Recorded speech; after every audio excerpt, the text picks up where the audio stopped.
Hello, and welcome to the Family Histories Podcast, the show for and about those of us who are sat quietly in libraries, archives, and spare rooms all around the world, tirelessly piecing together our collective social and family history. My name is Andrew Martin, I'm a family historian, and I'll be your host. In this episode, The Secretive, we'll be hearing about a man whose life was shrouded in mystery and rumours until my guest found a clue. And then we'll be looking for the identity of a 19th century woman in Shropshire, England. So, put down that old tithe map, grab a cuppa, and let's meet our guest.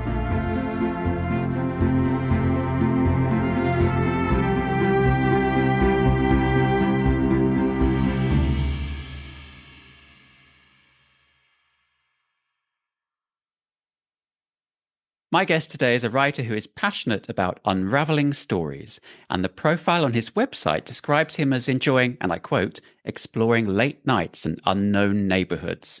Yes, that's right, he's a genealogist too.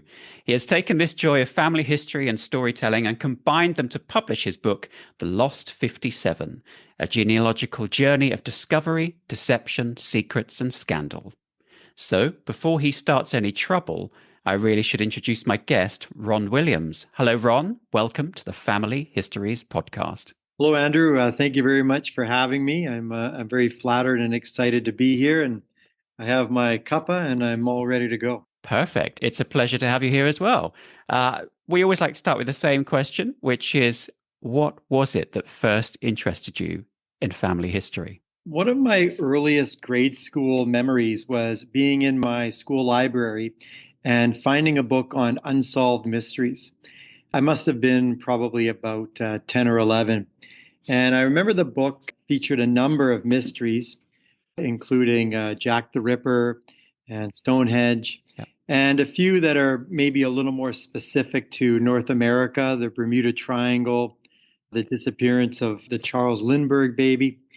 And I was just fascinated by the idea of mystery, that there were stories and events throughout history that we couldn't really explain or understand.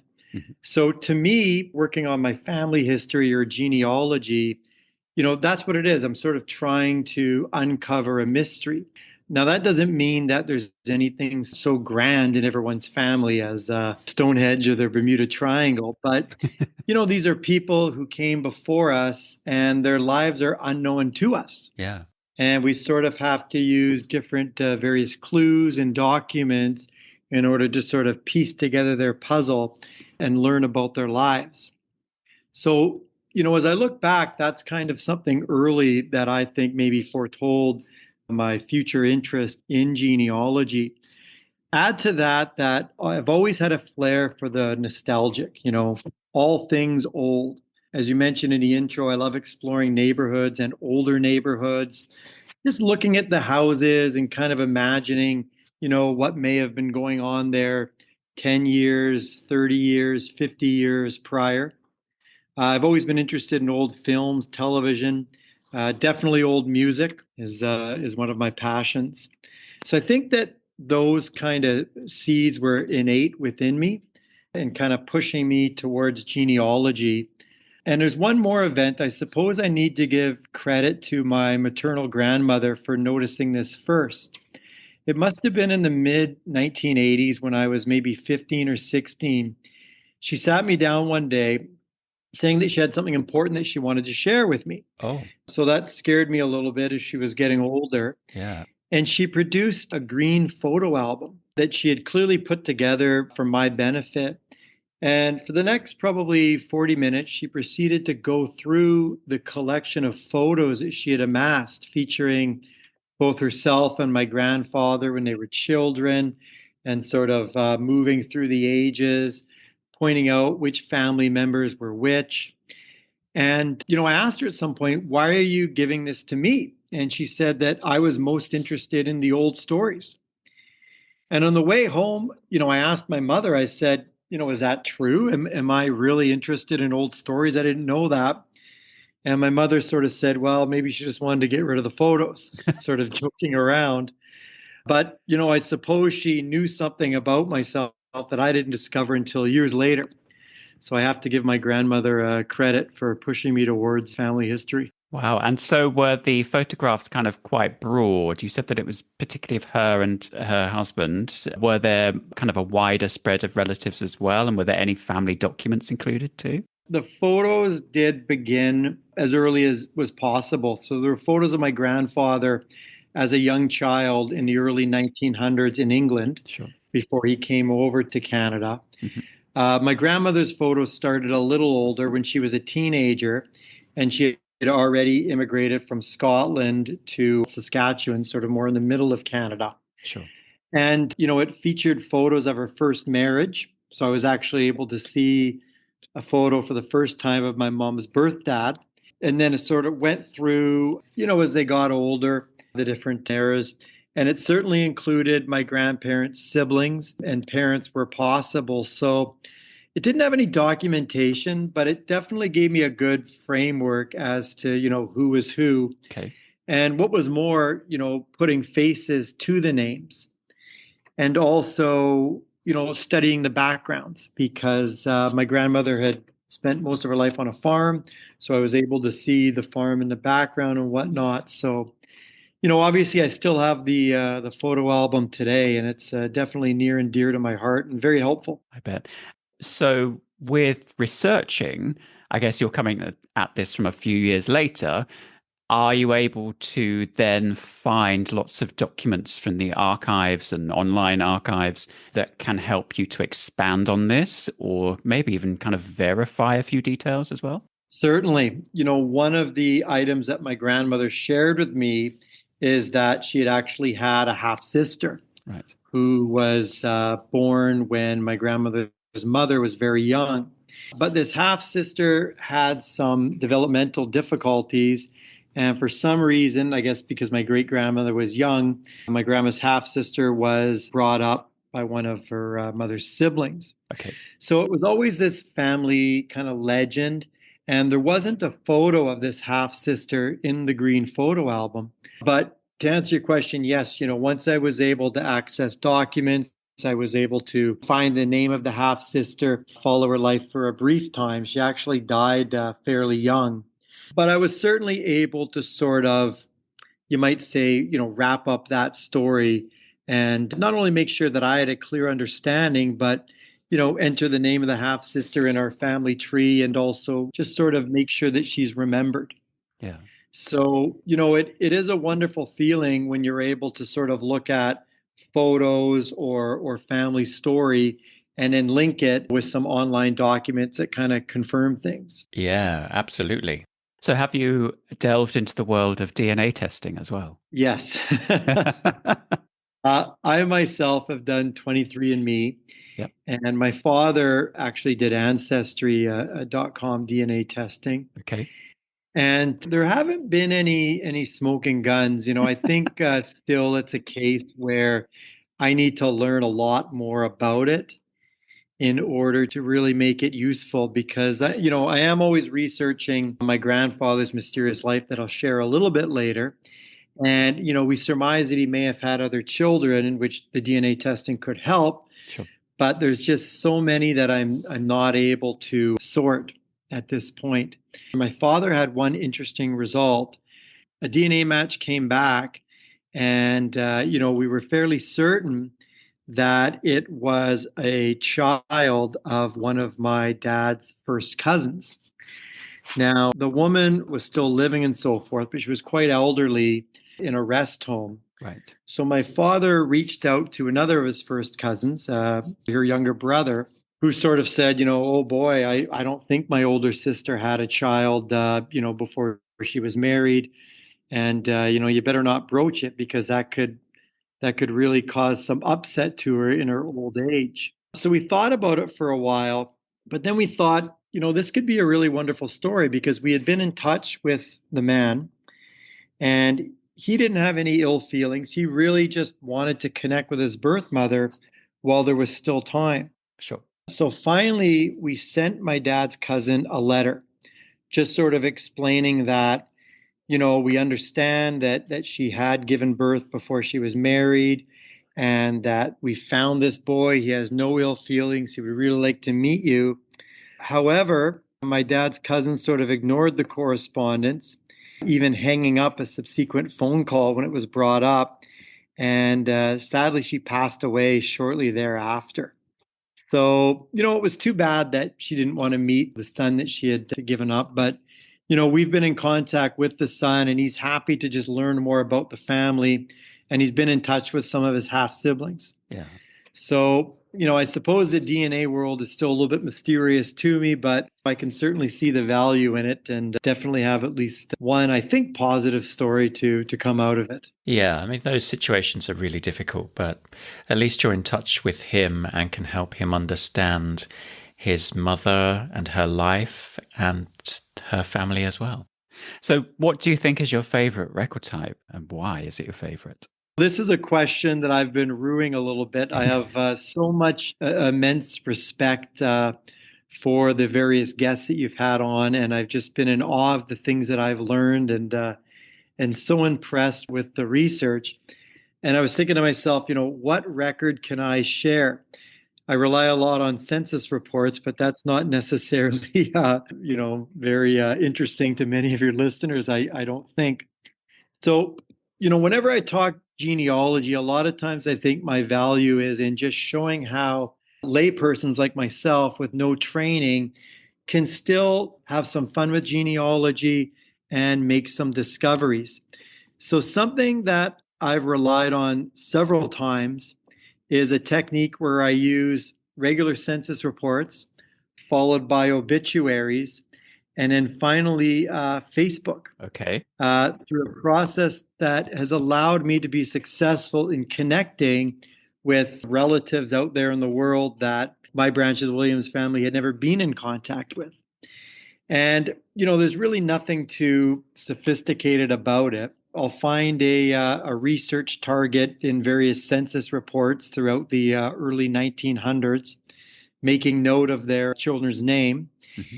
And then I can sort of move to newspapers.com and hopefully find an obituary that I can confirm is my target because it lists the correct children's names as seen in the census. But also quite often I can now mine some grandchildren's names from the obituary. Yeah. Okay. And more often than not, it's the grandchildren who are maybe born in the 70s, 80s, 90s who are active on Facebook. That's true. So then I can search their Facebook accounts. And if they have their friend list open, I can go in and kind of verify that I have the right person because they're friends with their siblings, cousins, that type of thing. So I've had some success sort of just reaching out to them on Facebook saying, I think that we're second cousins twice removed. I think that we're third cousins. Yeah. And I'm trying to find some information about family. And if I am fortunate to get a response, which is over 50% of the time, normally they're younger and they'll say, well, I don't know too much about my family, but I'd be happy to put you in touch with my 65-year-old mother who has a much more information. And then from there, I can start an email correspondence with, a living relative, which is exciting. But also that living relative often has information about the generations before him or her. Yep. So it can be a fairly efficient and quite useful way to, fill in information about family. I am definitely guilty of some of this Facebook technique. Not all of it. I normally just have a little look and say, that person has the right name, just see if they've got their friends / contacts, whatever terminology it is, see if that list is open, and then see who else is in there that I suspect is a relative. And if I spot those names, then I feel like I've got the right people. So I like your technique.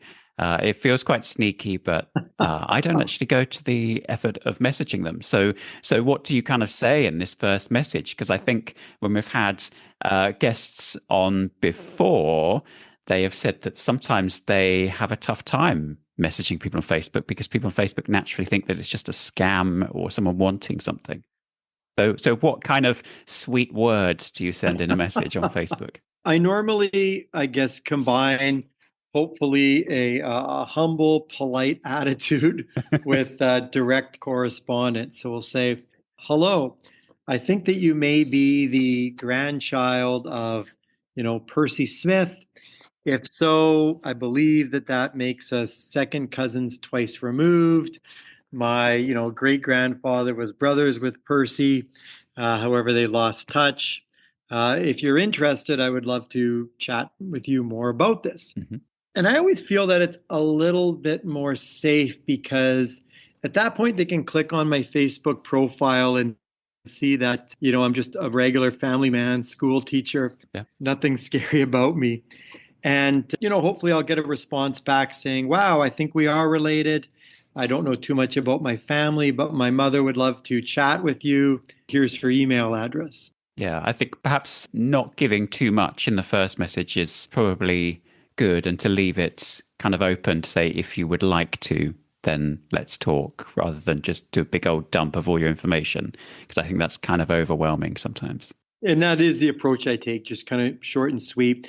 And I always ask when they give me contact information to a parent or the grandparent, I'm mindful of sort of age and shock, and I'll say like, have you spoken to your mother? Have you spoken to your aunt? Do they know that I'm going to be communicating? Yeah, that's a good point as well. Yeah, because I have had some pretty sensitive material sometimes to discuss with people. So I definitely want to make sure that they're up to it and they're not going to be too upset and, have supports in place and whatnot. Now, lots of us say that one day we will write that book. Yes. About our family history. And whilst I know who you're going to talk about in the life story part of this episode, I'm interested in finding out about your process, and also at what point did you think this is a book and I'm going to write it? Thanks for introducing this, and I'll be sharing a little bit about my grandfather in the next segment. So I did complete a book last year, The Lost 57, A Genealogical Journey of Discovery, Deception, Secrets, and Scandal. And really, it's a memoir. So it really has me sharing a period in my life from 2015 to, I suppose, 2022, in which my main focus, what took up most of my time, was researching the mysterious unknown life of my grandfather. Did I always know that I would write a book about it? No, I didn't. I figured it was, I suppose, a genealogical endeavor that I was keen to sink my teeth in. I suppose it may have been COVID. Okay. That we were in lockdown here in Canada. So I had some time, and I guess the idea of putting it into a book just kind of naturally came to me. It was something that I had always sort of dreamed about doing, is completing a book, in some subject matter. I am a literature and composition teacher at the high school or secondary school level. So sort of had some of the skills and whatnot. Yeah. So it just kind of came together naturally one day that I would write a book about my efforts. Wow. So when you were you writing kind of bits of chapters and then kind of sewing them all together? And how did you kind of keep motivated whilst you were writing? I really didn't worry about the book, even though I had in my mind that I was going to write a book about it. I didn't really start thinking about it until far in the process of this genealogical project.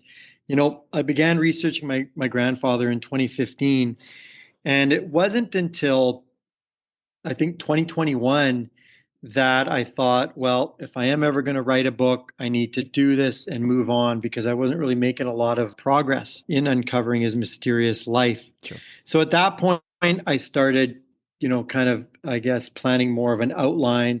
How many chapters would it be? What would I put in each chapter? And so forth. And, I'd really done at that point what I thought was all my research.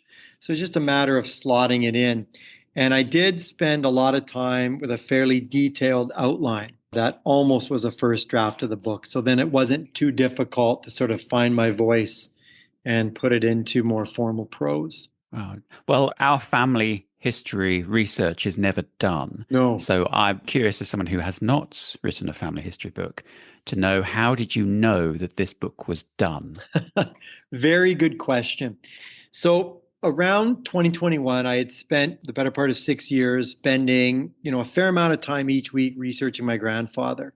And I thought, I can't keep doing this. There's a number of other genealogical mysteries and frankly, just other projects that I was, motivated to get started. So I thought that I was going to have to write this book, and the last chapter was going to be, no, I was not fully successful in learning about my grandfather's mysterious life. However, the other things I've learned and the other benefits outweigh that, and I'm satisfied. So I was getting ready to sort of write that.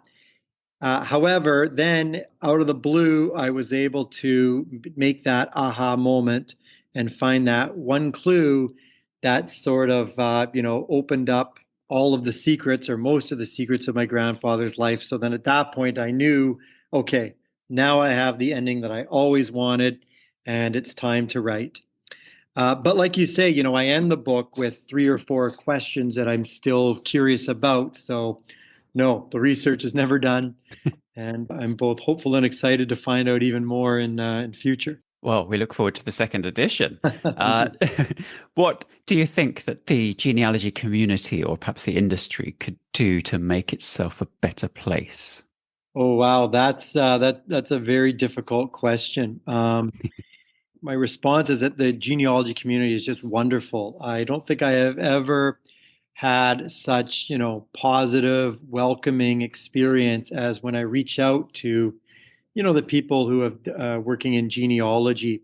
Everyone just seems so supportive and helpful. I think about some of your recent guests, like Daniel Loftus. I've been in some communication with him through social media where he's offered tips, and I just look at what he's doing in terms of giving back to the community and whatnot, and it's just heartwarming. Yeah. So, I'm very pleased to have kind of just stepped in, sort of just one of my toes in the genealogical world there, and I think it's absolutely wonderful. What could be done better? I guess just ways to sort of share our findings and our work with people who maybe aren't necessarily so interested in genealogy. Okay. I find that once people take the time to really listen, there's an interest there, and everyone's interested in one another's stories. But a lot of times I find that it's hard to sort of gain that initial interest with people. Sure. So that might be one thing, but I'm just so envious and thankful to the genealogical community in general.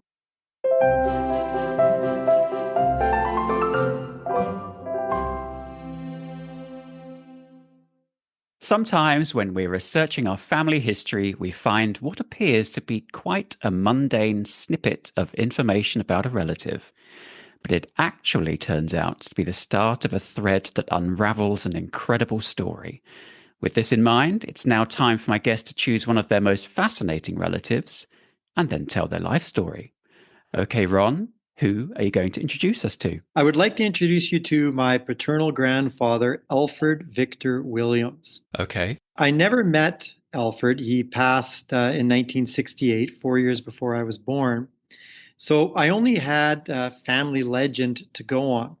I was told that Alfred arrived on the streets of Vancouver in 1947. Within weeks, he was a homeowner. He was a husband to my grandmother and an expected father. Okay. Now, all that seems normal until you consider that he was 57 years old at the time. Yeah, that's pretty good going. Now, he lived another 20 years until his late 70s. But when he died, he took with him all the details of his first 57 years. My father was around 20 when my grandfather passed, and he had no idea where my grandfather was born, where he had lived his first 57 years, details about family, or anything like that. Hence the title of your book, The Lost 57. That is exactly where I derived the title from. You're correct. Okay. Well, this sounds fascinating. Well, that doesn't mean there wasn't any rumor. So my father told me that my grandfather Alfred likely had a wife in the United States, had other children prior, had served in the Navy, Okay. was as Irish as the pigs in Dublin, was a saying that my grandfather always used. Okay. Not heard that before. Oh, no? Oh, that's interesting. I figured maybe that was maybe a common saying, but possibly something my grandfather made up. Maybe. And also that my grandfather was researching a lost inheritance that he felt that he was entitled to. Ooh. So these stories kind of mesmerized me when I was young. But then when I sort of moved into my younger teens, I would ask my father, how do you know this, right? How do you know that he had another family? How do you know that he was from the United States? And nobody was really able to provide a source or give a reason, right? Other than there must have been some detail when he passed. So finally, in 2015, I decided that I really wanted to get to the bottom of my grandfather's life. So I petitioned my mother to dig through some items she was holding on to, and she found three items related to my grandfather. Okay. There was a 1942 letter that Alfred had received from his brother. There was a class photo of a group of students, and there was a 1942 legal affidavit that had some documentation concerning my grandfather re entering Canada in 1942. So, going through these items, I was able to find some details that explained the rumor that was floating about. Okay. I was able to see in the legal affidavit that my grandfather swore he had been living in the United States under the alias Roy Hammond. Okay. Now, of course, that brought up a number of questions. I bet. My father's middle name was Roy, but my father had never heard his dad referring to himself as Roy Hammond. He was Alfred Victor Williams. Wow. Additionally, this class photo, it was written, "My son, Donald Williams." Well, that makes sense because my dad's name is Donald. The problem is that the class photo is dated 1935. You could see in the sign on the front. And my father was born in 1948. Oh, okay. So, we wondered at the fact that my grandfather had had a previous son whom he named as the same as my dad, Don Williams. Yeah. So, those were sort of details that lent themselves to the legend. From the family letter, we learned that my grandfather was actually estranged from his entire England family from 1910 to 1942. Basically from age of 20 to age 52. So not only was his adult life a mystery to us, but it was a mystery to his contemporaries, to his parents, to his siblings. Yeah. So that kind of helped me get started, anyways, and gave a beginning point, I suppose. Wow. This is tantalizing to work out how to unpick any of that and to have someone with the same name and for it to say my son and it to be a year that is clearly either wrong or is clearly a someone else. Must have been very compelling to then research further. Definitely. Yeah. The class photo was certainly a point of curiosity. My grandfather, once he arrived in Vancouver and married my grandmother, had two children in quite quick succession, my father and my aunt. So, we surmise that there must have been more children in the past. And, this photo just sort of lent credence to that. Yeah. Gosh. And it's this point where I would refer back to maybe the DNA and say, have you found some interesting results there that would maybe enable you to find connections to a potential other family? I suppose the answer is not yet. My father has done the DNA with Ancestry, and I'm able to rule out a number of matches, but there are some that are just perplexing, right? And even though I've been in touch with the person, and in some cases, we're just unable to find out where we connect. So, of course, there always is the potential that my grandfather Alfred did have, children prior. Wow. So I'm assuming that in your book, you are unraveling this mystery as to what he actually got up to for those 57 years, or at least trying to. Certainly. So, with those pieces of information, it was time, of course, to jump onto Ancestry and see if I could, find some documentation and whatnot.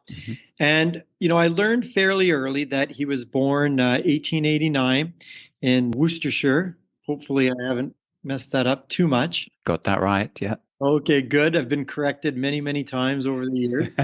And, he had a mother and father and two brothers. And in 1906, at age 16, he left England and sailed by himself to Toronto, Canada, to begin a life at the home of his aunt and uncle, first cousin. Okay. And I learned that he stayed there until about 1910. But again, in 1910, the trail goes dry, so to speak.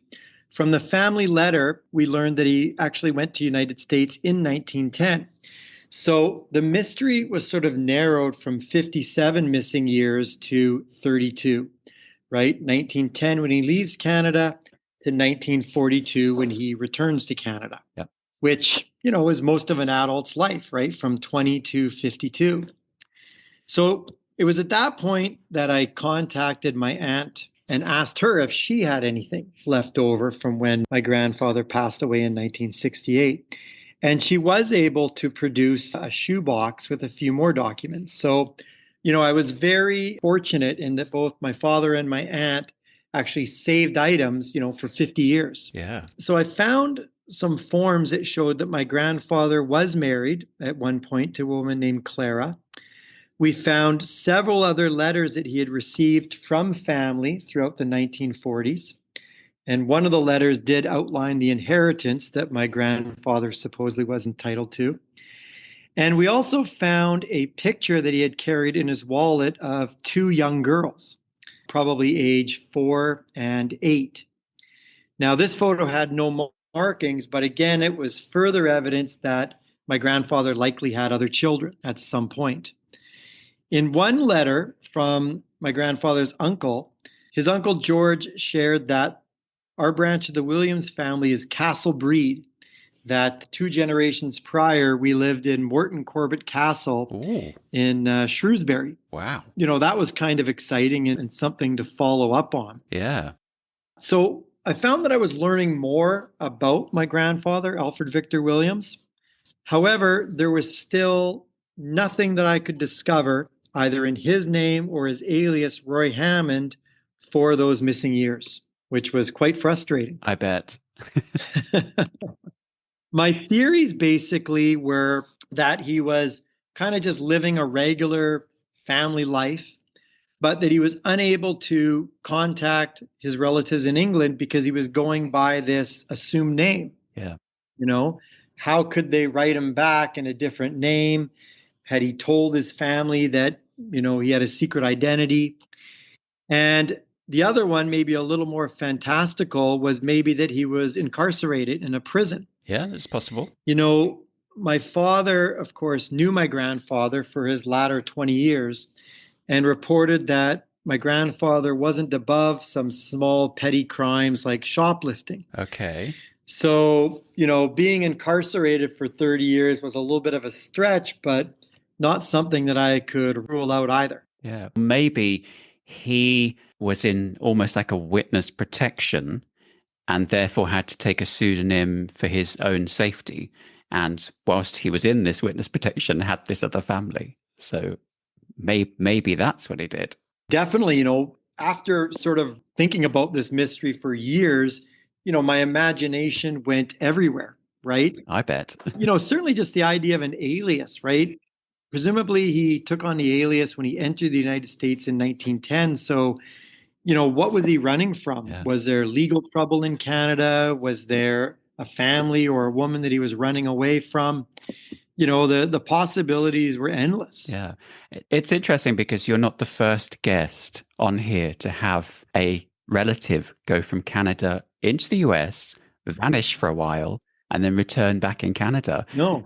Back in our 4th series, when I spoke to Janice Nickerson, she also had an ancestor who did that, and she has not found any clues as to what he did whilst he was in the US. So it's very curious. It is, certainly. At one point, I was researching and I found a family tree that listed a Roy Hammond. Mm-hmm. And the birth date sort of matched up and so forth. So I contacted the person and I said, I think your Roy Hammond might actually be my grandfather, Alfred Williams. And this woman responded that it was unlikely because Roy Hammond was just an alias. So immediately, my brain started firing and I thought, oh my goodness, like I found my grandfather and also his granddaughter, right? That's who I was in contact with. Yeah. So I immediately typed back, yes, we have the same grandfather. This must be the case. My grandfather, Roy Hammond, was his alias. And she responded that her grandfather's birth name was Thomas Watkins. So in subsequent discussions, I said, how is this possible that we have two separate Englishmen? Because she had information about her grandfather Thomas on her tree that checked out. Mm-hmm. And they both ended up living in Seattle, Washington, under the alias Roy Hammond. So I Googled Roy Hammond thinking that it might have been a generic alias that people just sort of adopted. Yeah, maybe. Yeah. I found nothing. But the story gets even stranger.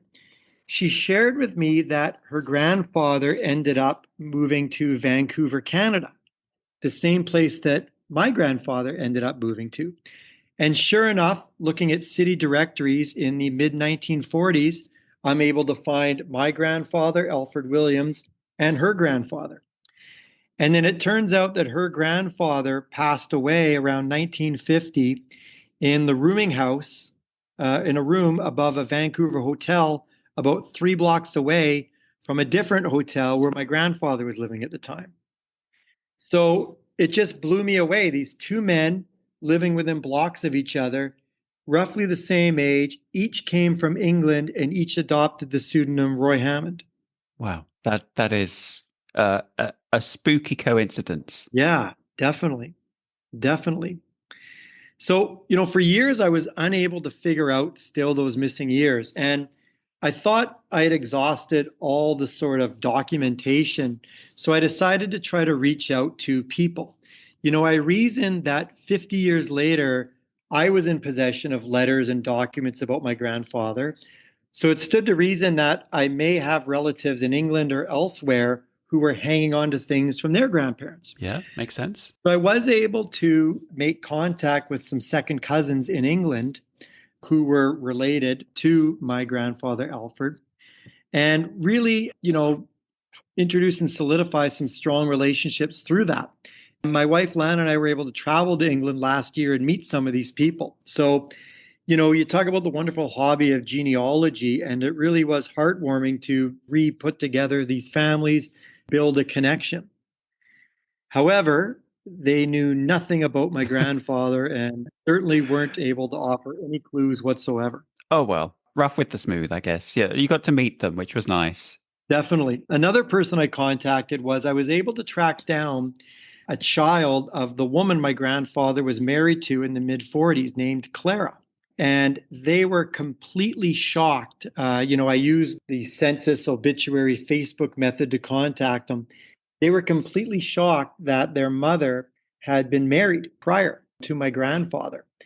And once the shock got over, we discovered that this woman's first child was conceived during a year in which she was listed in a phone book as living with my grandfather. So right away, I asked, is it possible that your oldest sibling could be my grandfather's? And their response was absolutely. One of the potential clues was the fact that all of the children in the family were over 6 feet tall, except for the first son, who was 5'8". And that matches the height of myself, my father, and my grandfather. That's quite a difference. Yeah, definitely. I was able to persuade a DNA test. And of course, the results are sort of at the end of the book there. Tantalizing. Well, where might people learn more about this story and, of course, find your book? The Lost 57 is predominantly available on Amazon and all the different platforms there. And it's available in ebook, softcover, hardcover. I believe that it's fairly moderately priced. I'm not making much money on this. And the book really does outline, the process and what I was able to discover. I don't want to give away the ending, but I was able to locate my grandfather throughout most of those missing years. And I was able to find newspaper clippings in the 1920s sharing his various court appearances, criminal charges, and domestic problems.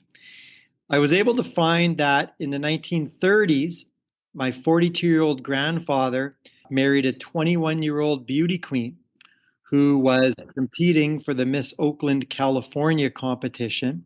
Okay. Their marriage, however, was very short-lived, with her passing away at age 23. So that's quite the story and involves a missing person and some kidnapping, as well as the very early and timely death. I don't want to lead people too astray, but I was also able to find another wife that my grandfather was married to who also died at a very early age. Right. So, the book contains all the details that I was able to figure out in this unusual life of my paternal grandfather. Great. So do you have a website that people could go to find out more? Yeah, I am available on all the social media platforms and so forth, the links to my website. My website is simply ronwilliamsmemoirs.com. So I'd love people to check that out. Well, we'll put links to Ron's website and to his book in this episode's description and show notes, so you can take a look there and find out more. Thank you, Ron, for sharing the story of Alfred Victor Williams, or is it Roy Hammond? But it's now time for you to face the brick wall.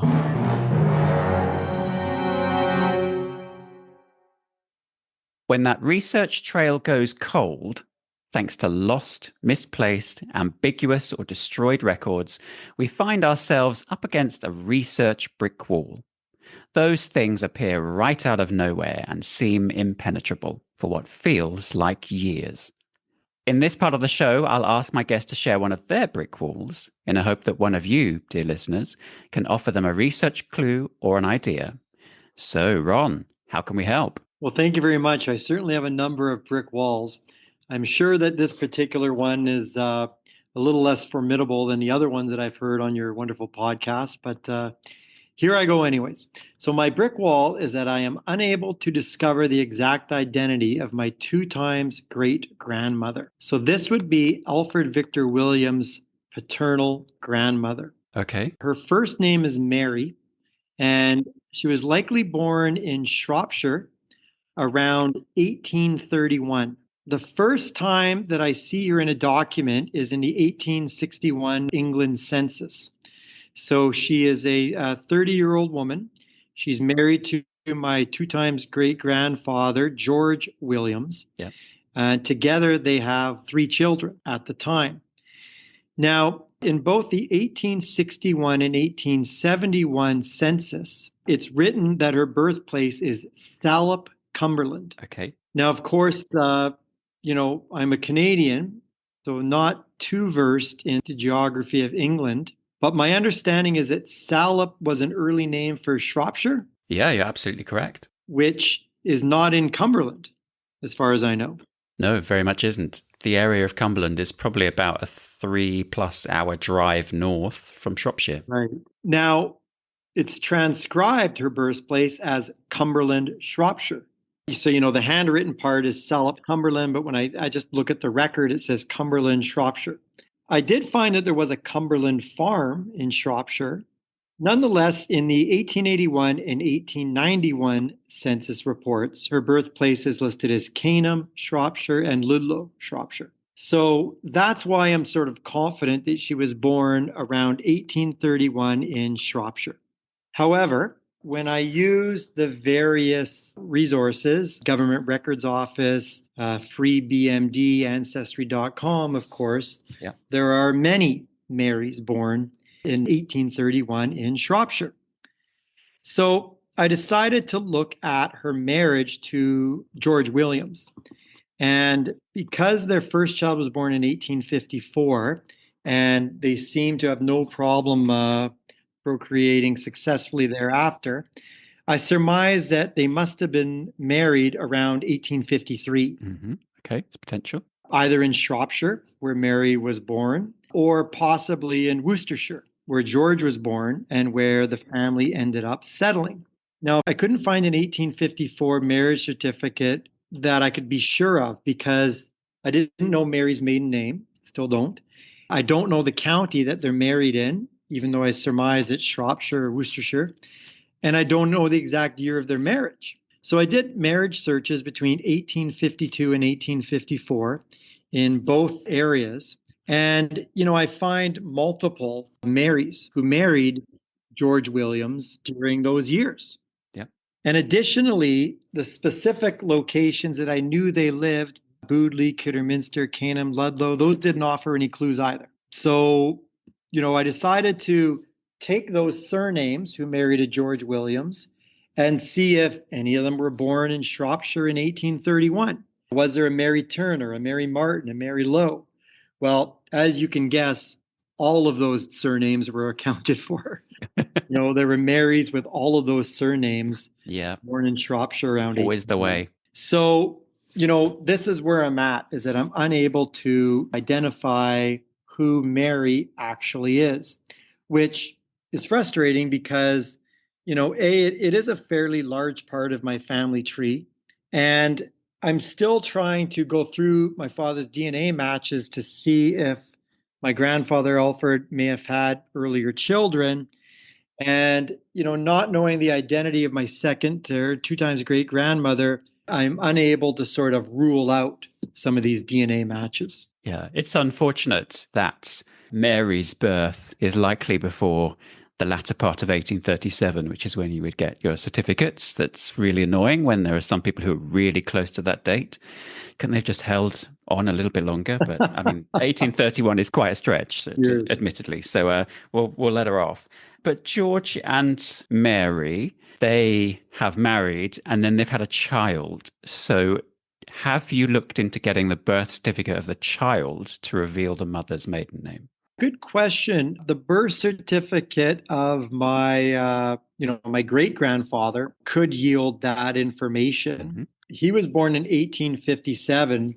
So I'm assuming that there would be like a long form birth through the government record office. Yeah, you may be able to find that, but then obviously you've still got to be able to then find the wedding and where she came from. So even with that piece of information, you might be really unlucky that it is a name that is very common. Yeah, I for some reason Mary Martin is a name that I've looked into, and many things seem to match up. But as you say, there's more than one Mary Martin born in Shropshire in 1831.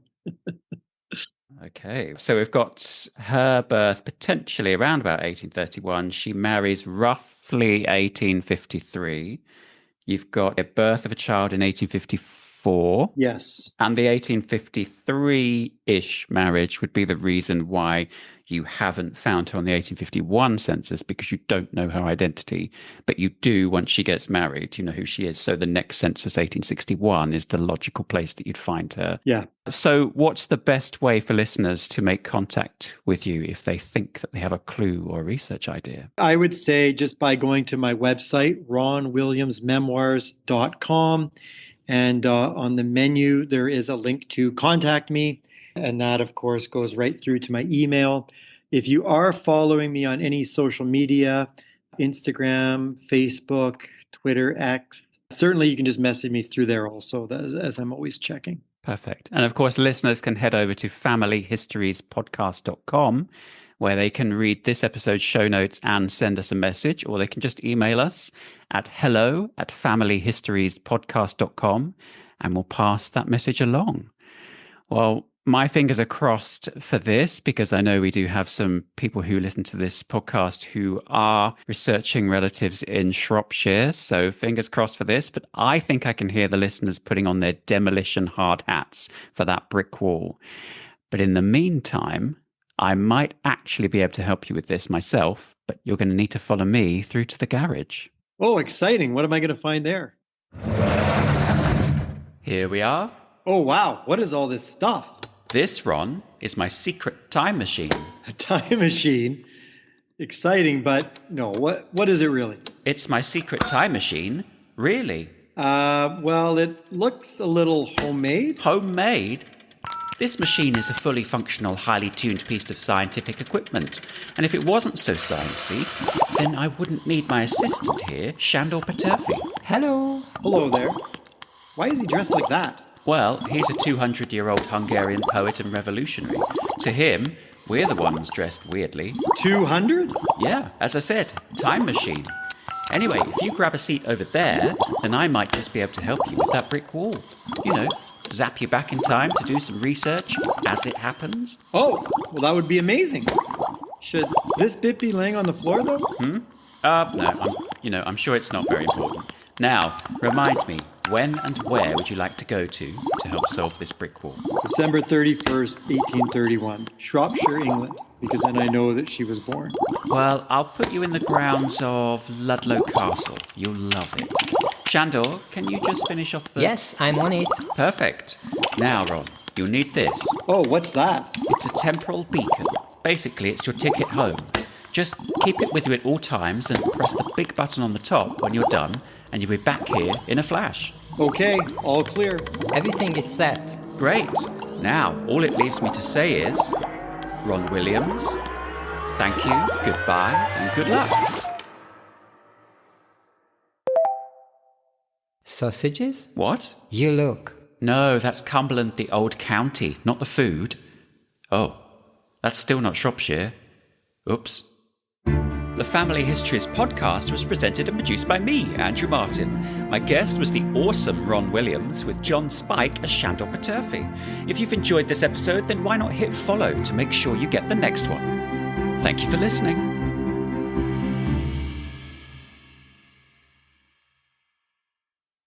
Approximately no family historians were harmed in the making of this podcast.